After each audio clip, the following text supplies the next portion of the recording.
Thanks for tuning in to another edition of Daily Iowan TV, your television news, sports, and weather source from the Daily Iowan. I'm John Dedcott here in the Daily Iowan newsroom to give you an update about what's been going on around Iowa City.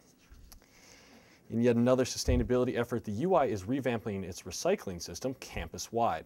Starting Thursday, the university is phasing in a single-stream system in which recyclables don't have to be sorted. The mixed waste will go on to an advanced facility in Cedar Rapids for sorting. Officials said they hope this will be a more user-friendly approach for students and departments, as the program is to be introduced in steps throughout the coming months. Containers and new labeling have already been put in some places around campus. The initiative is part of the UI's 2020 vision goal to divert 60% of waste that would otherwise be sent to a landfill. And graduate student government officials say they want to increase their visibility here and nationwide. This year's Executive Council on Graduate and Professional Students say they want to promote a revamped website and 3 grant lines in hopes of increasing visibility with students. Now, also new this year, the ECGPS will be sending students to Washington, D.C. to lobby officials there. This past academic year, graduate students lobbied against tuition increases at the state capitol. And as freshmen transition into the social and academic life of college, they also have to worry about their health. Now, the freshman 15 can seem unavoidable to some students who are faced with fast food options and not so healthy dining options in the residence halls.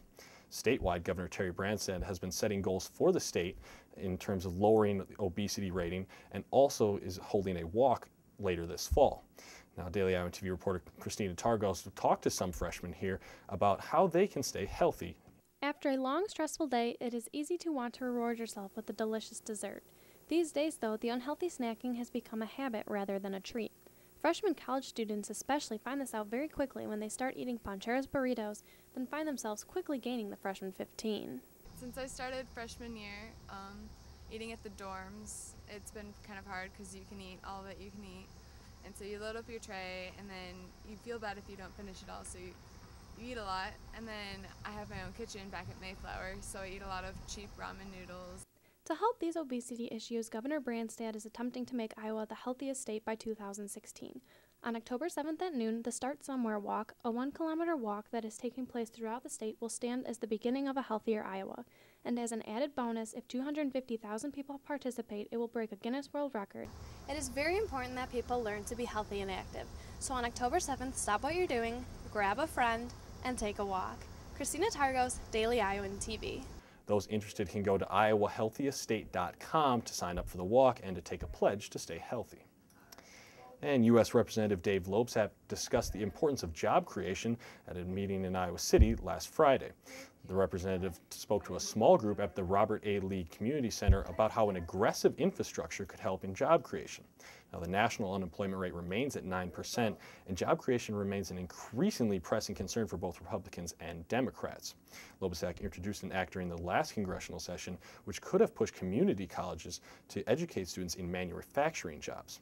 The act didn't pass the Senate, but Loebsack said he plans to reissue it. And now for everything Hawkeye sports, let's send it over to Daily Iowan TV Sports' Tyler Culver at the sports desk. Tyler? Thanks, John. The volleyball squad was back in action this weekend when they hosted the Hawkeye Challenge at Carver Hawkeye Arena. Daily Iowan TV Sports Director Jake Abrams was there for Game 1 of 3 against Central Michigan. Herky was back in the house at Carver Hawkeye Arena. Megan Escu leading the charge early with the kill. Then freshman Alex Lovell starts getting comfortable and taking charge offensively. The Hawks would go to win the first 2 sets as Megan Escu has another kill, and we go to set 5. That's when Nikki Daly sets up freshman hitter to close the game. Alex Lovell, in her first career Hawkeye game, led the team in kills with 14 to give the Hawks the win. And Coach Digman was very impressed with her freshman in her debut. I thought she did some really, really good things for us, and obviously, getting that match point kill. And that's what I said to Ben, right before. I said, well, Alex is going to eventually develop into our go-to player. Let's see if she has it now. It was amazing. Such a great feeling, and it all comes from a pass from the DSs and from a set from Nikki. So I can't thank my teammates enough for the win. Shantae Thompson did not compete in Game 1 of the challenge. She was suspended for that game for violating the team helmet policy. And although the Black and Gold lost their next 2 games of the Hawkeye Challenge, new curtains hung high, limiting Carver's seating capacity to 8,500 seats. When you walk in, I think the arena looks amazingly cool, you know, and all three coaches were just like, wow, this looks great. And St. Louis's coach has been a Big Ten assistant for a couple years, and so he has seen us play in North Carver and what Carver used to look like, you know, so he was really excited for us and just to see the changes that we've made. So it's, you know, it's nice when another coach recognizes that or, you know, knows it because they've been here before. So yeah, it's great. I love Carver. The ladies played in Carver after practicing in the new practice facility, and although they adjusted well, Coach Digman knows that it could be a little tricky at first. The depth perception obviously is vastly different when we're in the practice gym and then we move to Carver. You know, just as I'm sure it is for a basketball player trying to shoot, you know, you're just looking at space, and in the practice gym you don't see that. The Hawks head to Ames to compete in the Iowa State Challenge on Friday through Sunday. This weekend, the Iowa women's soccer team continued its winning streak by beating Western Illinois 6-1 at home. The Hawkeyes started the first half strong with sophomore Leigh DeMoss scoring the opening goal in the 4th minute.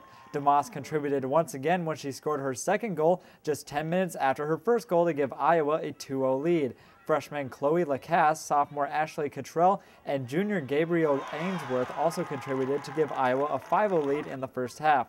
Western Illinois came out fighting in the second half, scoring a goal in the 48th minute, giving Iowa a scare. But the Hawkeyes quickly regained control, and sophomore Kate Nassenbenny scored the 6th and final goal, giving the Hawkeyes their 3rd win of the season. And Coach Ron Rainey was happy with the goal-scoring opportunities the Hawks had. We did a great job getting to the end line tonight, and then some crosses were right on people's feet or on people's heads, and we're able to finish and score goals on them. Those are good goals, and goals that I think will score against a lot of the opponents we play against this year. The Iowa Hawkeyes travel to Washington, D.C. on Friday to take on George Washington University. That's all your Hawkeye sports update. Back to you in the studio. Thanks, Tyler. And only with Daily Iowan TV can you get a sneak peek at Monday's pages of the Daily Iowan. Be sure to read about a new Iowa City City Council candidate, plus read a sports preview of another one of our Big Ten competitors, Penn State. And here's a quick look at Monday's weather forecast. We'll see a partly cloudy day tomorrow with a high of 82, and temperatures will stay nice as the low is only 68. Looking ahead to the rest of the week, we're looking at a week of partly cloudy weather. Tuesday will dip to 75 degrees with a chance of rain, and temps will peak on Thursday at 91, but will stay in the low 80s over the weekend. That's your latest edition of Daily Iowan TV. For more, check us out at the same time tomorrow or anytime at dailyiowan.com. For Daily Iowan TV, I'm John Dedcott. Thanks for watching. Have a great day.